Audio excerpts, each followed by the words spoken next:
Hey everybody, just wanted to take some time to look back at the past week and what we've been up to and some things that I've seen and some patterns that are developing, and also to tell you a little bit about some of the stuff that's coming up. So just real quick, got a few talking points, won't take long. First of all, continue to work on using the tools that I've provided for your analyses and making connections on the discussion board and in your papers. I want to continue to see more complex analysis where you're blending ideas from multiple sources together. For example, keep coming back to the identities and social location, who am I, who are my people, article by Kirk and Okazawa Ray. Those ideas of privilege and disadvantage, the ideas of target and agent identities are very important as we move forward and looking at how certain groups are treated differently, and there is a hierarchy between the power that certain groups have in our society.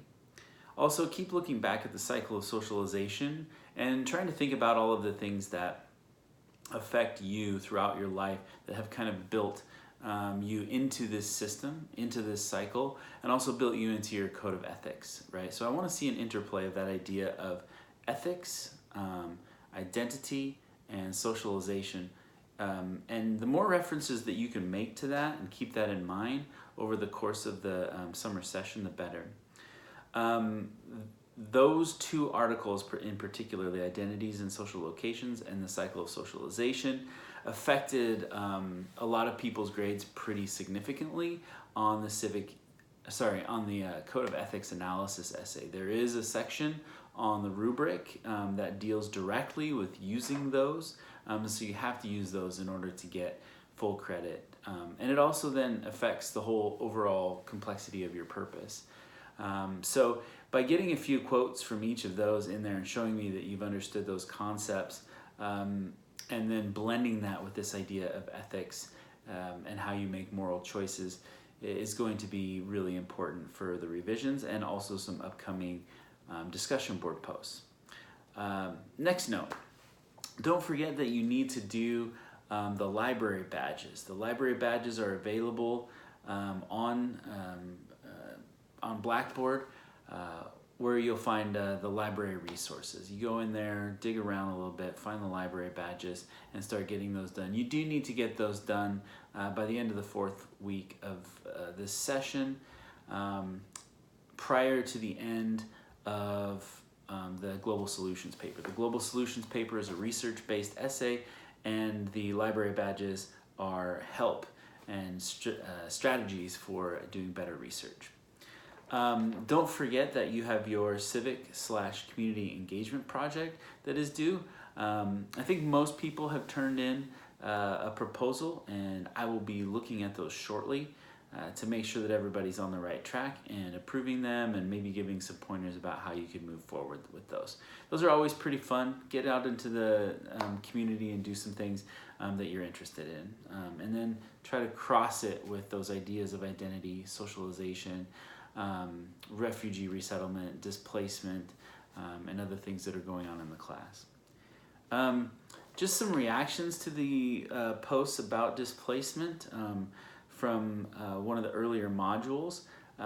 I provided a lot of evidence and a lot of articles to kind of dispel myths about refugee resettlement.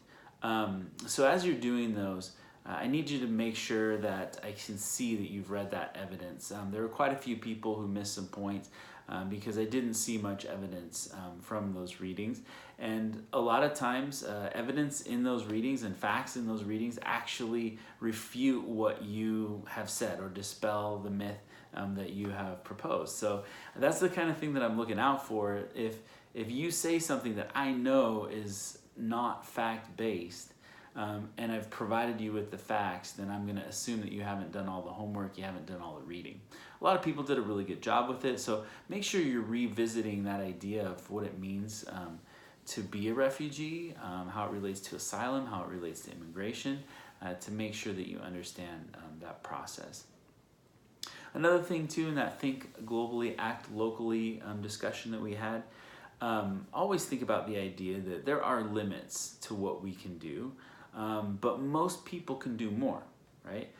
We can make conscious shifts in our use of time. So I would encourage you to start thinking about how you might make conscious shifts in your use of time in your life. This is something that will continue to evolve over the course of your entire life, particularly if you decide that this is something important to you.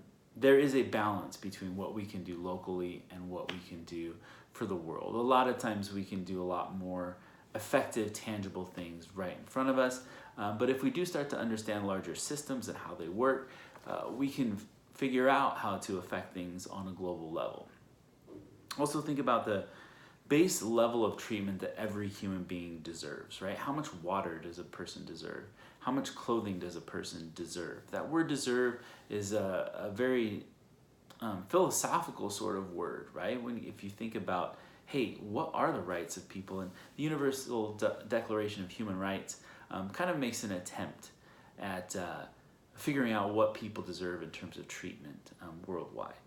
So think about what kind of transformation it would take for every country to abide by the Universal Declaration of Human Rights. It would be revolutionary. That's all I have for now. If you have any questions about assignments, please let me know.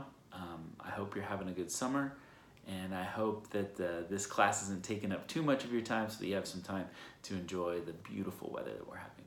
See you later.